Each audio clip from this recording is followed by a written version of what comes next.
But really that art is hanging on a sinking ship. The ship is still sinking. I was thinking, We've disabled the church! is it really possible for political artists to make work that makes a ship stop from sinking? The answer is whatever. I'm making work about that question. We've got hostiles! The answer is no. She explains it in greater detail in another interview with Artnet. Lately I've been reading this book, and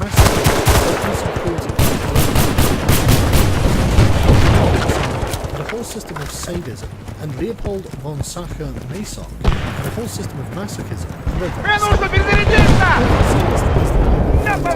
victims of rapes and tortures. In Masoch's system, it's actually so it's actually consensual.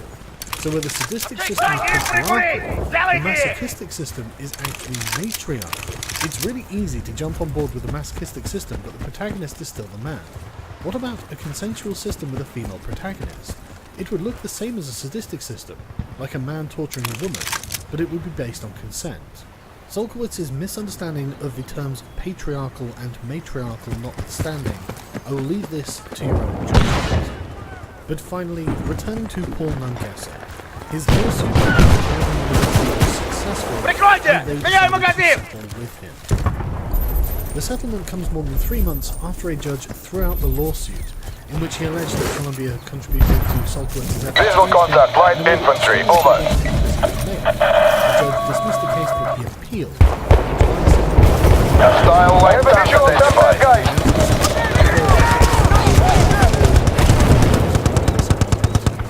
In a statement, Colombia said that it recognizes after We've got hostiles! Paul's remaining time at Colombia became very difficult for him, and not what Colombia would want any of its students to experience. Colombia will continue to review and update its policies towards ensuring that every student, accuser and accused, including those like Paul who are found not responsible, is treated respectfully as a full parents said, "We are truly happy regarding this settlement. We fought for almost 4 years for a statement like the one Colombia did. It gives Paul a chance to recover from the false accusations against him. We hope that the resolution of the case also ensures that no student will ever have to endure what Paul went through after he was exonerated." Emma Solkowitz I have visual on an enemy light tank. massive army revenge story, and this was important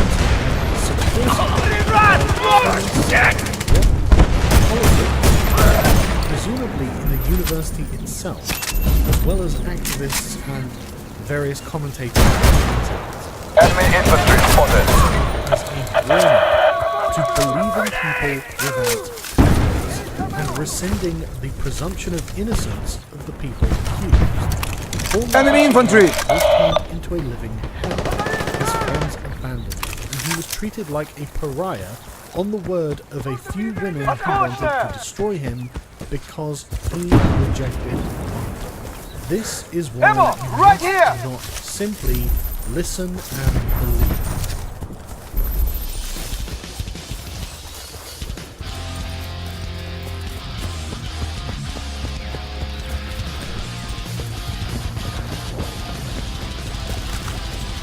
Ammo! Over here!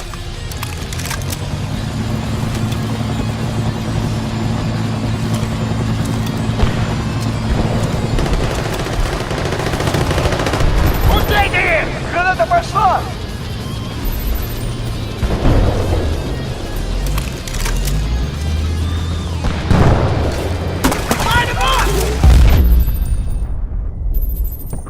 In my thoughts and in my dreams, they're always in my mind. These songs of hobbits, dwarves and men, and elves, come close your eyes.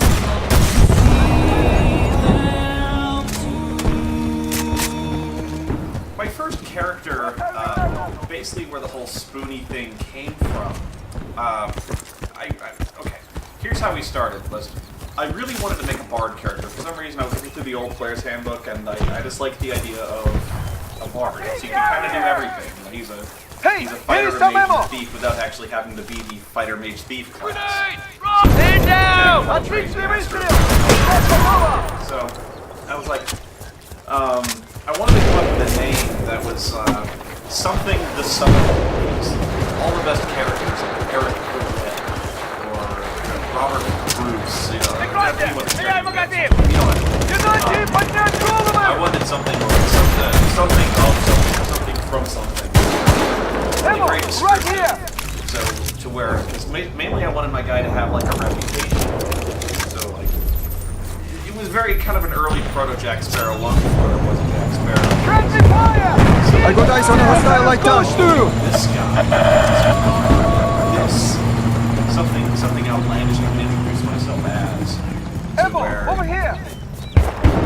you would speak of great deeds or some kind of ego. I wanted my guy to be very boastful. That's what and also what I wanted to do was make the adjective that I tacked on the end of his name be something that nobody knew what it was. Like something like technically ostentatious, you know, not that word, but something descriptive or very obscure that nobody knows what the fuck the word means. So I was trying to find a word like that. And so eventually I was playing Final Fantasy II on the SNES. And that's where there's a scene there where the old sage is beating up the bard. And he starts thinking, oh, there's a bard there. I got eyes on infantry. Over. I came up with just Tandem. That was his name. I don't know what it was. Whatever. And then at that point he goes, "You spoony bard," and I'm like, "Oh, spoony. That's no. I don't know what that word means." So when somebody, my guy was Tandem the Spoony. Light tank on the move. Over. That was how he would introduce himself. Everyone would be like, "What is that?" And I'd go, Hostile light tank identified. So that was the Bad guys. Actually, it's very fitting for the character the way he turned out. But yeah, that's where that comes from. And so that was always the nom de plume or nom de deeds or whatever you want to call it of him. He was the spoony guy. So, and it was also very easy to remember because there's a very bad habit in a lot of role-playing groups where nobody learns the characters' names. To the point where Here's some ammo. it's kind of defined by their job or work in place. So like, more like you'll see this. You'll get into a fight, and the guy goes, "Elf, shoot that guy with your arrow," and the elf is like, "My name is fucking Moonbeam," you know. Or they'll be like the dwarven thief, or they'll be like dwarf, or worse yet, thief. Like, thief, go disarm that trap. And the guy's like, "I have a name." It's like, I don't know my character's name. It's not every thief like advertises. So like whenever I would play a thief, Hey, I would always correct people. It's like, how do you know I'm a thief? You've never actually seen me steal anything. It's like whenever I would steal shit, I would announce to the other guy, like, "Hey, guess what? I stole this shit." It was very subtle that I had to be quite, very skillful. Yeah, I always said like, "Oh, I know, I didn't Enemy explosive. Watch your step, over. They knew it was a thief, but I didn't want them to yell like, "Hey, thief, go check that out." Fucking elf. So you hear that a lot, where people call the elf the elf. I always learn other characters' names. That's just the thing I do. I don't want to be that guy who's always like, fight them. So I played Tandem the Spoony is a bard. He was my longest running character. To the point where I think everyone kind of has a character like this, especially back in the old days, where they played that character, and if you were lucky enough to get hired on, you were very protective of that guy, and you kind of, there was a lot of stories tied into this guy, and he was actually one of those characters where I leveled him up to 20. I got to the highest level you can be, and then went further, to the point where at level 20 your characters can ascend into being gods. And that's what my character did, was he became a demigod. He actually became a demigod under the god, I think, of travelers and the god of travelers.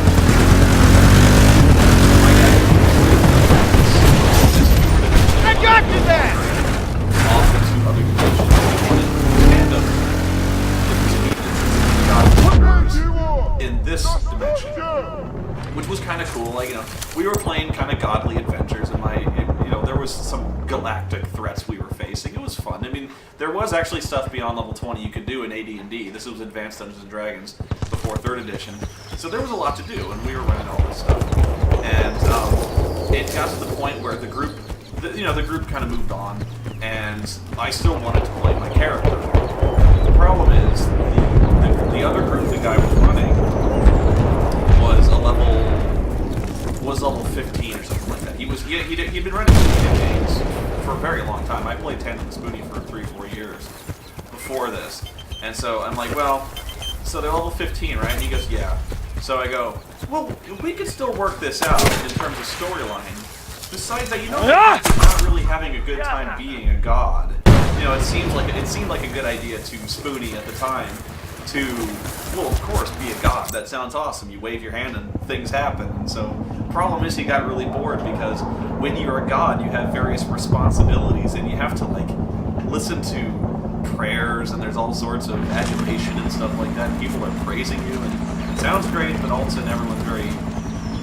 There's a lot you got to do when you're a god, and so my guy wasn't really digging the responsibility. Ironic, you kept the god of water. What about this? And so I'm like, can you think of a way that my character would be demoted in some way? And he's like, I can think of something like that. So we ran an adventure where my guy got caught. I forget the goddess's name. It wasn't Aphrodite. It was like one of Zeus's daughters. I got caught working one of Zeus's daughters. And my reaction to it is, you visit Mount Olympus because you've never been it's called plateau. Well, your character goes to plateau and he wants to scale level because he's never seen God. And you've heard all sorts of stuff. So you go drinking. You go drinking with all the gods. You visit the North. You visit Valhalla and you drink or you have a great time fighting in Valhalla. And then you go to Mount Olympus. And of course, my character is quite the ladies' man. Over the course of the adventure, my character eventually wound up with 20 charisma because he started out with a natural 19. And he got somehow, I think because when you become a god, your natural stats go up. So he was very charismatic. Well, he was both.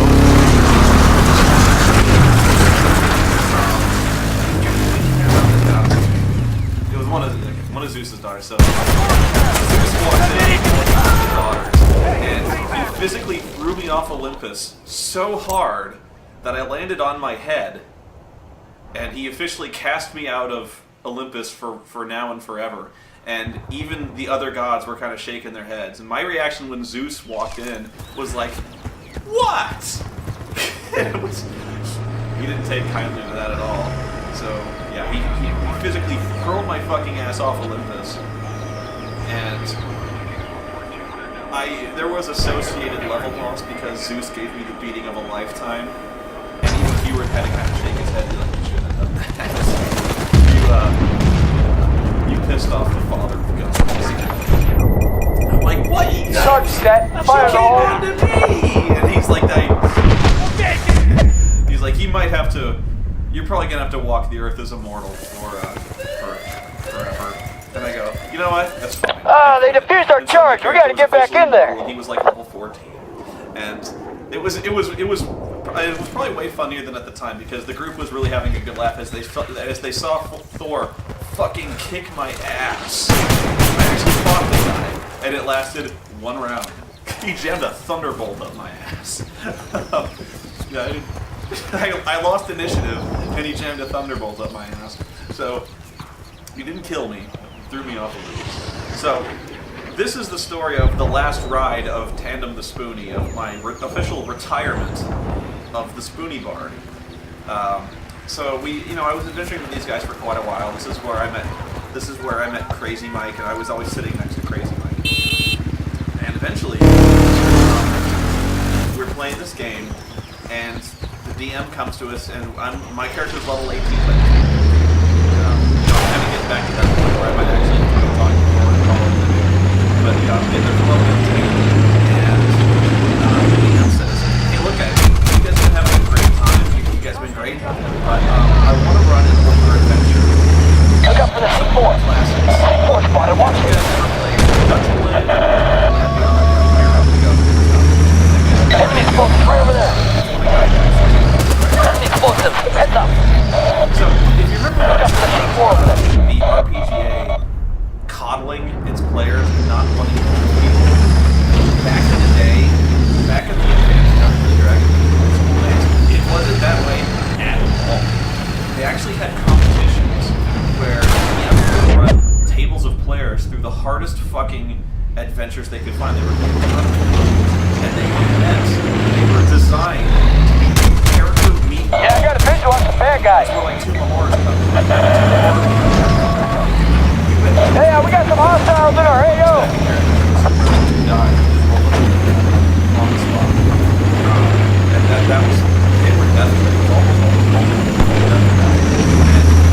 insane.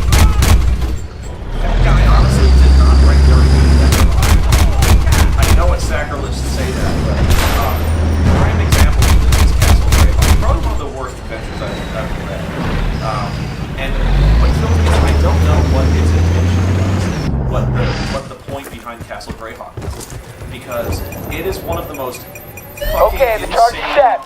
meat grinders characters will ever show. Objective Alpha secure. I'm waiting how anyone ever survives Castle Greyhawk. This is the story. It's there's a castle in Greyhawk called Castle Greyhawk, and living in it is, I believe it's the wizard Mordenkainen. I think it's Mordenkainen. I don't think it's Big B. It's probably Mordenkainen. And the story of this is Mordenkainen is They defused our charge. Come on, people, let's go. He's one of the greatest archmages in the world of Greyhawk. And he's so powerful, in fact, he doesn't actually spend all that much time on Greyhawk because he's unlocked the power of dimensional travel. And because of this, he has regularly visited Earth, our Earth, where he's become very successful and wealthy as a movie producer. Because he can also bring monsters and adventurers and magic, and he makes movies using adventures and magic and monsters from Greyhawk. And he just basically retells epic stories in terms of movies by bringing actual characters in, and they're like, oh, he has the best special. I'm not even kidding. This is what it is. And so he also does, what he does is he shoots movies in his castle of Castle Greyhawk, and then he brings them back to Earth. So basically, it's fucking dangerous. Alright, we're gonna focus our attack right here. I don't know if it's meant to be a comedy, or it's probably meant to be a comedy because we really like to take this shit seriously.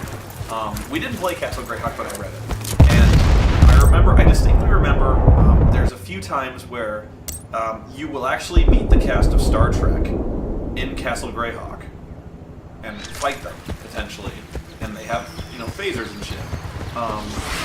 Also, when you get to the lowest level of Castle Greyhawk, there's random encounters that occur because you start going into the dressing rooms for the various actors in Mordenkainen. Charge is set. Fire in the hole. And one of the random encounters is Thor. So, and it actually specifically says, you walk in on Thor's dressing room, and he's very upset to see you, and he attacks immediately. So you have to fight fucking Thor in Castle Greyhawk.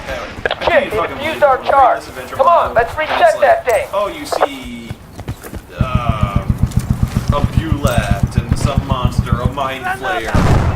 Thor!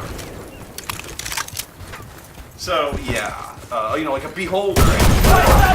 Oh, okay, Thor. What the fuck is Thor doing here? What are the fucking cast of Steel? Like, he beat a fucking Shatner in Castle Greyhawk. I didn't get it. So, this is before I knew this. But I knew that Dungeon Land and Land Beyond the Magic Mirror are widely considered classic dungeon crawlers. Charge storm, stand by. What do you say for our last adventure? We run through Dungeon Land. And we're like, right on. Our characters were kind of reaching. They disabled our charge. I was honestly pretty sick of playing Tandem the Spoonie anyway. I probably shouldn't have had it demoted. It was a funny story, but I should have just let it.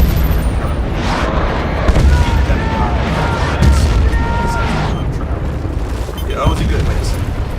I was like, okay, well, this is a good retirement thing. We can go through this. And so I'm expecting this really classic mon. Charge storm. I knew this much, but here's what it is.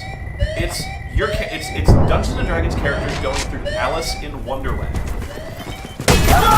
exactly it's not a rip-off. It's just, what if your D&D characters went to Wonderland and fucked around there for a while? Looks like they disabled our charge. It's one of Gygax's modules. I think I'm almost certain it is, but it is an absolute nightmare. It's like the most dangerous fucking place. Yeah, the charge is armed. Make sure nobody fucks with it. My character's been and fought his way out of the Look out, I think we got some infantry headed our way. Looks like they disabled our charge. Come on. Everything wants you dead in Dungeon Land, in Wonderland, or whatever you want to call it. Let's just call it Wonderland. Fucking everything wanted us dead. fucking everything was attacking us constantly. There was not a nice person in the entirety of Wonderland. And I know, like, I grew up watching the fucking Disney movie.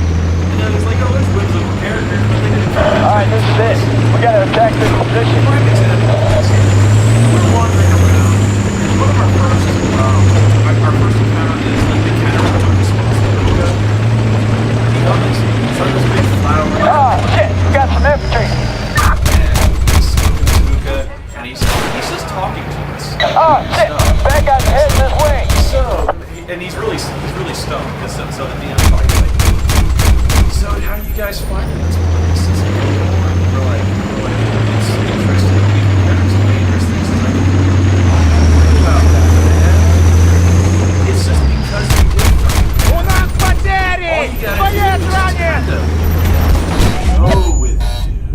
And we're like, what do you mean? And he's like, if you just take time to relax and chill out and just learn to take life easy, things won't seem to bother you all that much. That's the key, man. I've been here for thousands of years, smoking my hookah. I'm happy as can be. Everything is good. Why don't you join me? And right now I'm starting to think things are up. Because he's talking to us, the DM's talking to us, saying this really mellow stoner talk. Like, you know the word rural is really hard to say? And we're like... And so, the DM starts rolling dice. And I'm like, what's going on? Because he's just droning on about how cool things are, and we should just know them. And he starts looking, he like looks at one of us when he rolls dice, and he looks down and he's like... He looks at me and he rolls dice and he goes... And I'm like, all of a sudden I start thinking, oh God, this dude, he's fucking with us. Worse yet, he's casting some kind of spell on us. Like he's trying to... I got eyes on infantry, over. He's looking right in my eyes and he's droning. And so I'm like... I leap up, I slam my hands on the table and I leap up and I go, counter song! Fucking counter song! And everyone at the table looks at me and they go, what the fuck is counter song? And I'm just like, I jumped up and I started singing. I started singing at the table. I started singing Iron Maiden, actually. Like, I started singing Fear of the Dark. And everyone's looking at me. And I'm like, I'm singing a ballad right now. I'm singing it loud and I'm drowning out this fucking caterpillar counter song. So if you don't know what counter song is, it's a little known bard that's almost never exercised because it never comes up. What counter song is that at least in AD&D, bards are gifted with the unique ability of counter song, which allows you to counter any musical based or sonic or any kind of sonic Alright, we gotta talk through that position. or enchant or in any way deceive. But it almost never comes up because nobody Yeah, I got a visual on some bad guys. So, and it was like, I never used counter song all my life. But, like, out of a bolt of fucking lightning, this idea is, and oh my god, this guy is actually trying to beat us by, like, enchanting us with his voice. Hey, we got some hostiles in our AO. And the dude starts looking at his voice, and he's like, doesn't Hey, come pick my ass up, I'm tired of this. That makes a lot of sense what you're doing. And I'm like, what's he doing? He's like, he is actually trying to... Hey, let's get that pulled over and I can see what's wrong. ...your minds with the droning of his voice. And thanks to you, you have just saved the entire party. Because after listening to the caterpillar drone on for X number of rounds, he actually forcibly converts every character's alignment to true neutral. I think you get a save because he was rolling dice, but yeah, he converts everyone's alignment to true neutral and convinces them to go smoke his hookah and never leave. And I'm like, this diabolical motherfucker. And I was horrified by that. He was trying to change our alignments. Motherfucker. So like,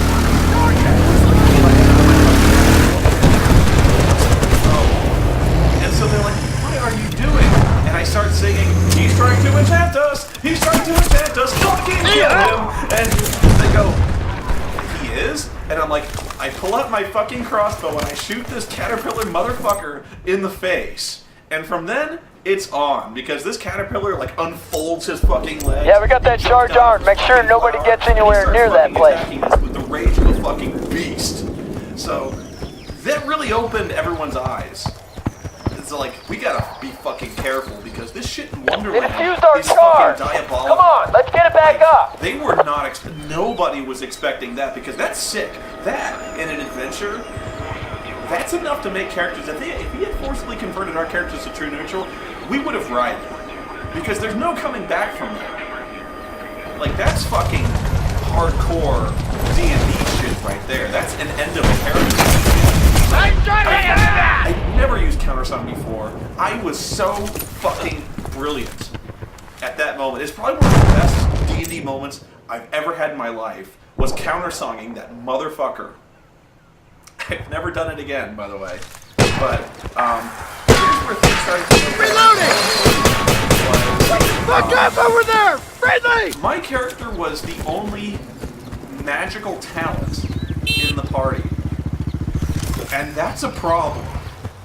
When the bard is the reigning authority on all things arcane, and the bard in question is Tandem the Spoonie, that's like bad. Because my character had a fair amount of intelligence, but he's Tandem the Spoonie. And he doesn't really know about magic. He makes scrolls, and then copies them, and they have sound names, and then casts them. Deal with that stuff. You identify this, so that you get to support my guys.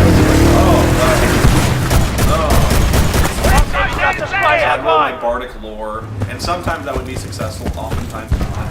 So I'd be like, it's a blade of sharpness, and they'd be like, really? I'd be like, oh yeah, I figure you got like a +3 on this sumbitch right here. Like, but you know, I could read if there was words written engraved on the sword. I'd be like, this is the blade of Elfandorel. You should have just yell Elfandorel before you run into a fight, and it'll be good.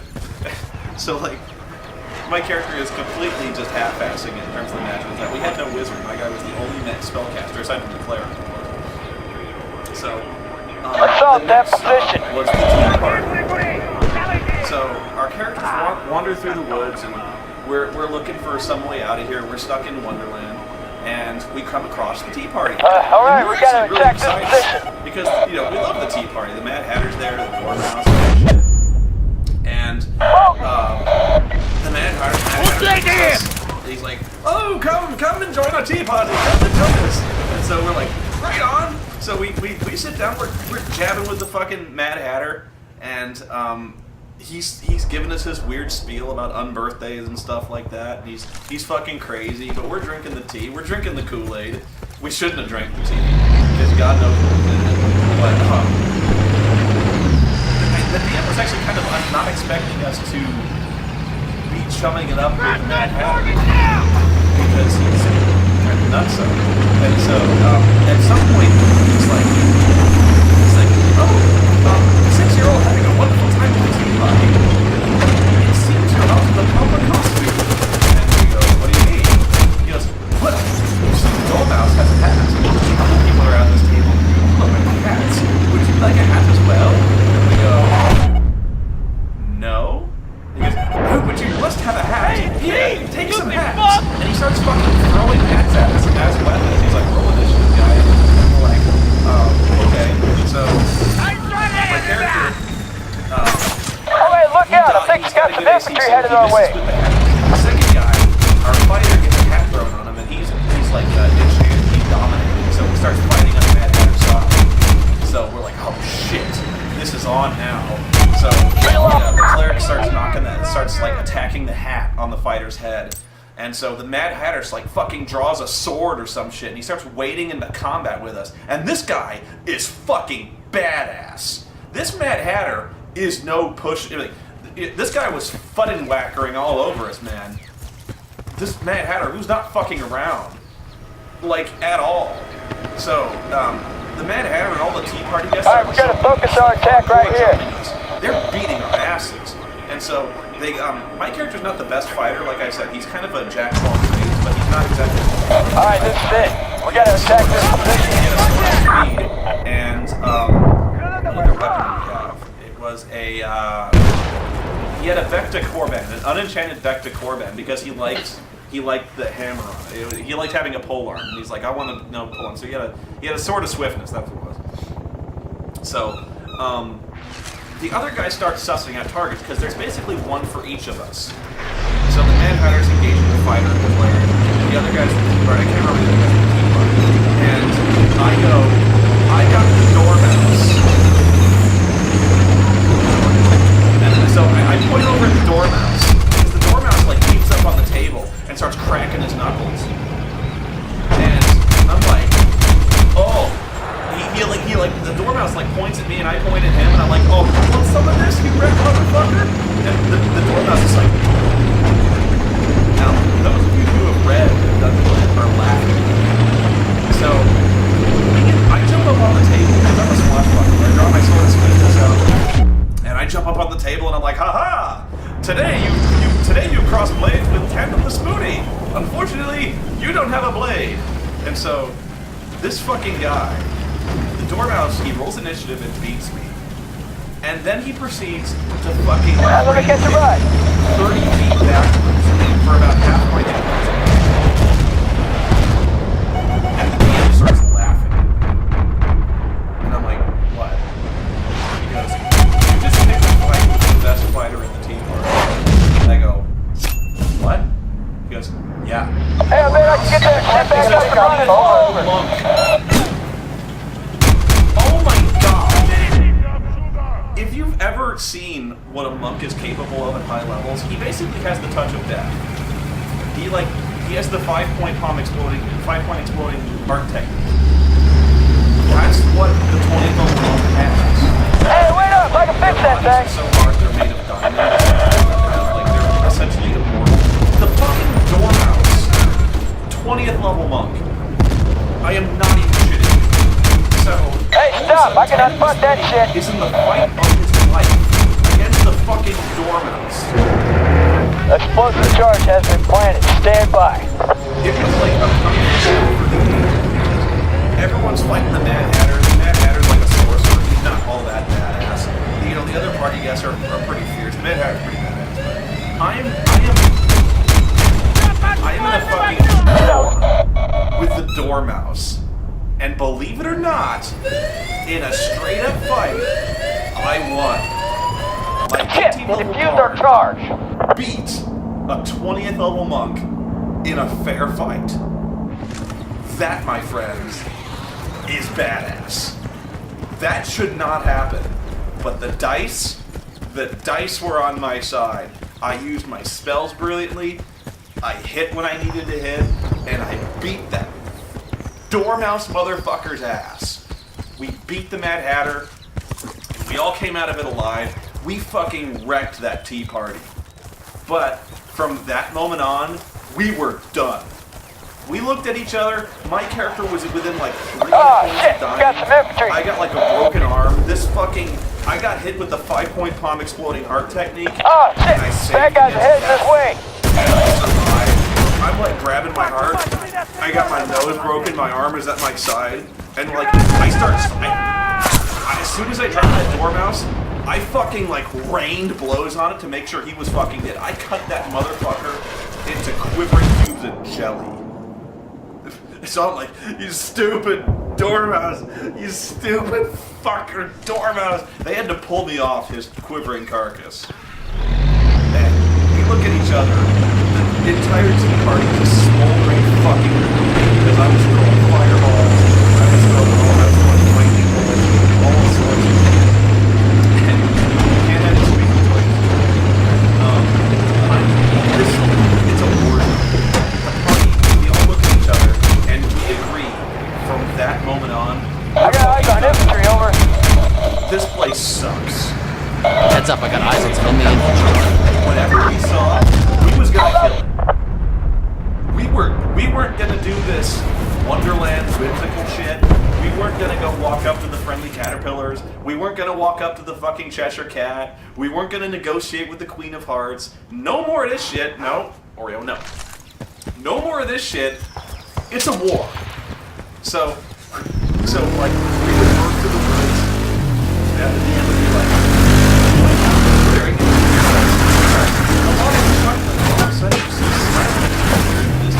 Yeah, I got a visual on some bad guys. Let me tell you what Chester Cat says, and we're like, you can Now sound this right spider there. is enemy sniper. It's like, Okay, I got eyes on an enemy sniper over. Hey, we got some hostiles in our AO. we're shooting a lot. And sure enough, the Cheshire Cat was going to attack us anyway. So, the Queen of Hearts, we just stormed the Queen of Hearts' garden and just killed everybody. We weren't having this shit anymore.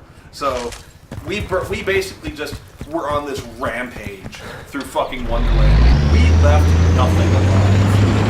No one got out of that shit alive. Yeah, we really thugged out on that adventure. We just, after that fucking tea party, we went in there with like musical intentions. We were like, we're gonna let Wonderland take us away and protect us. We're gonna have some fun talking to the characters that want to. Yeah, fuck that. Because those guys, everything in Wonderland wants you dead. Everything. The Queen of Hearts, off with her head. Yeah, she's one of the more straightforward guys in that adventure. We were just like, no.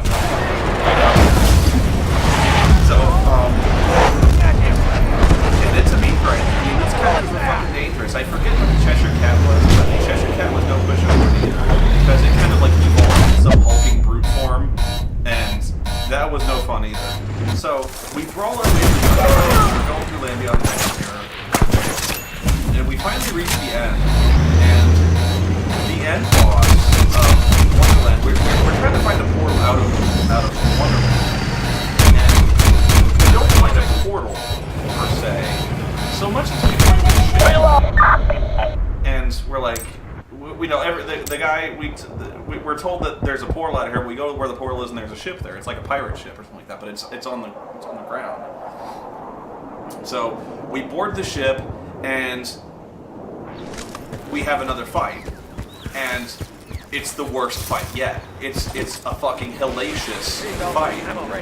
And there's like this, I forget all the monsters that are there, but it really came down to like 3 guys that were kind of on this ship. It was like the captain, his first mate, and his wizard. And so the captain and the first, I can't remember the details of the fight too much, but really what I was focused on was the wizard. Because being the ad hoc wizardry talent of the party, of course they were squaring me up with the wizard. So I was on wizard detail trying to counterspell this motherfucker. But what the DM told me was, he goes, yeah, you're fighting this jester, and as soon as the fight starts, you see the flesh melt off the jester's face. Oh, God, is there anyone else this thing out here? You're tearing us apart. And there's a skull with glowing blue eyes. It makes me hard for you to guess that the jester is in fact a lich.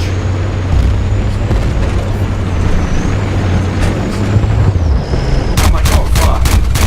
First the level 20 fucking Warmouse mob, and now a lich. Odds on enemy. It's like, yeah. I hate you. So we start fighting, and the fight immediately goes very poorly for us. The first thing the lich does is cast, I believe it's an 8 or 8 spell. It's one of the highest spells in the called Spread. And we all get fucking bushwhacked with this spread. So I think if I save, 4 of us make our save.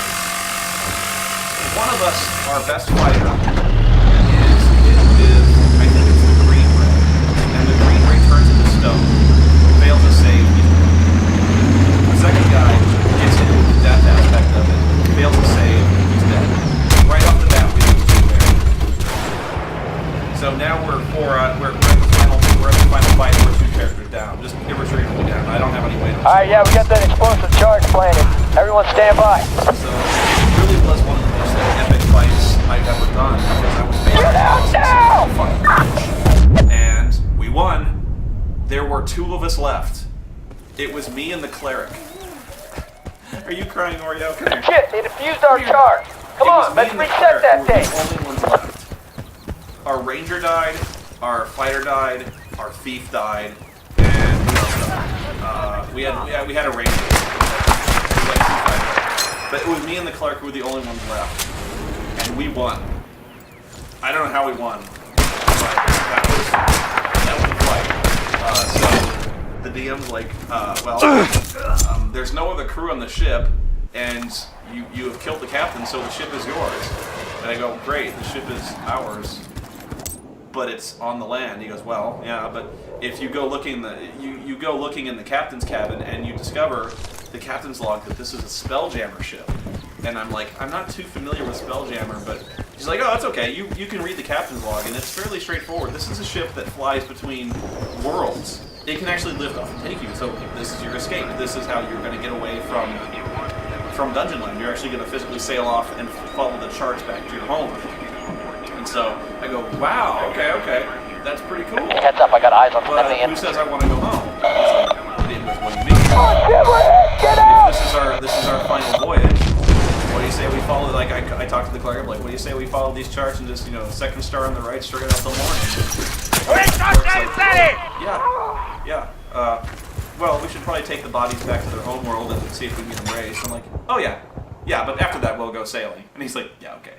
So that was the last ride of Tandem the Spoonie, where I went back and I got my friends raised, or unstoned, as it were, and we fucking killed everything in Dungeon Land, and then we sailed off into the stars, and I couldn't think of a better way for the characters to officially retire. And it really was one of the greatest series of victories I ever had in a single tournament. He did not let us win. He pulled no punches. He fucking threw the lich at us. And he threw the fucking liches, minions. And he killed almost all of us. But we had no backup. We had no lifeline. We pretty much all died. And I won't lie, it came down to a lot of luck. But you know what? Sometimes that's how fights go. Sometimes a lot of luck. I would not want to play this adventure again, just because 99 times out of 100 we would have lost that. But this time we won, and it was because of teamwork, and it was because we played our characters well, and we made some good decisions, and things worked out. So yeah, that was a good way for Tandem, who was by the end of Dungeon Land, he was pretty shell-shocked, and he was pretty much ready to retire from the adventure. I'm changed man! So he had a ship, and he was going to go exploring other worlds, because he'd seen everything he wanted to see on Greyhawk. So he was going to go visiting other worlds. So I think that was the really good thing. I got a visualize the bad guy. It's a way for him to come back one day, if he ever feels like coming back. If I ever run into the game and I feel like bringing him back, I can bring him back as first level. You can always assume that, he can be a demigod. Whatever. You can kind of justify anything. You can do anything to do with awesome stuff. But do an adventure. I don't think I'd ever want to, but if the right adventure came along, I could see it happening. Eventually he finds a new world, he settles down, and he's kind of the worldly guy. Very infamous, but yeah. That was Dungeon Land and how we killed everything in it. That's the story. Bye.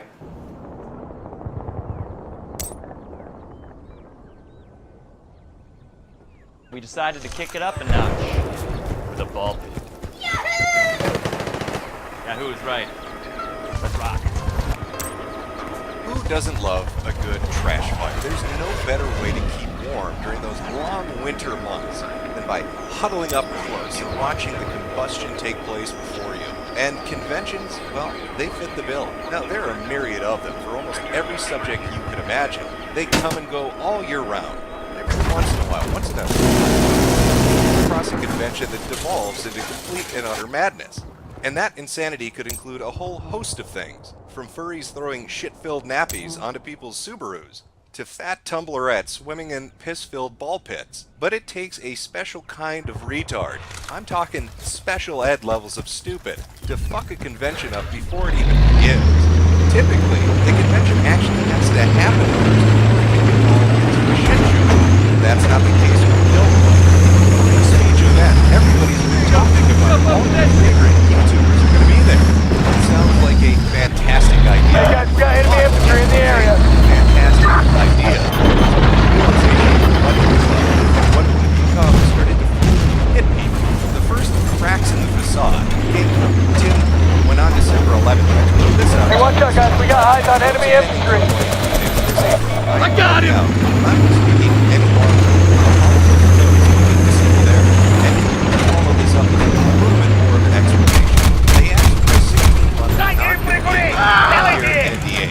They were willing to negotiate on the non. Okay, we got that charge in place. Stand by. Take them out! Here, NDA. Strange thing to ask, and I can't trust the reasoning for such an agreement. Now, Tim elaborates the people that were coming to see him. Fire! I got on you! 3-year non-disclosure. I find those contracts very strange. I have a speaking agent. I have contracts with Lieutenant Talent. Enemy infantry in the area. Objective Bravo secure. Move out. Boogeyman 2, this is Jagger. Enemy's pulling out. Good shooting out there. An adequate reason as to why any of these provisions, any of these agreements were asked to be signed. And Tim wasn't alone. Other people that were scheduled to speak said they had issues with the non-disclosure agreement as well. Thing's a farce. I mean, the majority of the headliners there, actually all of them have spoken in various